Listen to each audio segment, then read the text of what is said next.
चलिए आज हम करते हैं क्लास 9 साइंस का चैप्टर ग्रेविटेशन का एक बहुत ही इंपॉर्टेंट क्वेश्चन। ये क्वेश्चन हमने लिया है ग्रेविटेशन चैप्टर के लास्ट एक्सरसाइज में, जो क्वेश्चन नंबर 21 है वो यहाँ पर हमने लिया हुआ है।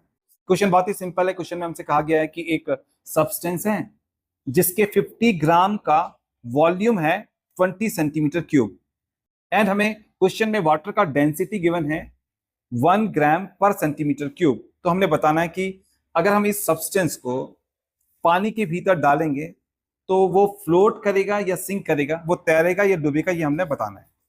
ठीक है, तो सबसे पहले हम सब्सटेंस का डेंसिटी निकालेंगे। ठीक है, तो निकालते हैं डेंसिटी ऑफ द सब्सटेंस। अब देखिए, याद रखना कि जो डेंसिटी होता है वो होता है मास पर वॉल्यूम। डेंसिटी क्या होता है? मास पर वॉल्यूम। अब देखो, मास सब्सटेंस का मास कितना है? 50 ग्राम। जो भी ग्राम में होता है वो मास होता है, तो सब्सटेंस का मास है 50 ग्राम, तो 50 ग्राम को यहां पर लिख लेंगे। अपॉन में हमने वॉल्यूम को लिखना है। वॉल्यूम हमें गिवन है 20 सेंटीमीटर क्यूब। सेंटीमीटर क्यूब में जो होता है वो वॉल्यूम होता है, तो वॉल्यूम हमें गिवन है 20 सेंटीमीटर क्यूब। अब देखो, 0 से 0 कैंसिल आउट हो जाएगा, 2 से हम 5 को डिवाइड करेंगे तो आएगा 2.5। ठीक है, एंड यहाँ पर ग्राम पर सेंटीमीटर क्यूब तो बची गया ना। तो हमने देखा कि जो डेंसिटी ऑफ सब्सटेंस है वो आ गया हमारे पास में 2.5 ग्राम पर सेंटीमीटर क्यूब। ये आ गया हमारे पास में डेंसिटी ऑफ सब्सटेंस। अब देखो, डेंसिटी ऑफ वाटर हमें कितना गिवन है? डेंसिटी ऑफ वाटर हमें गिवन है,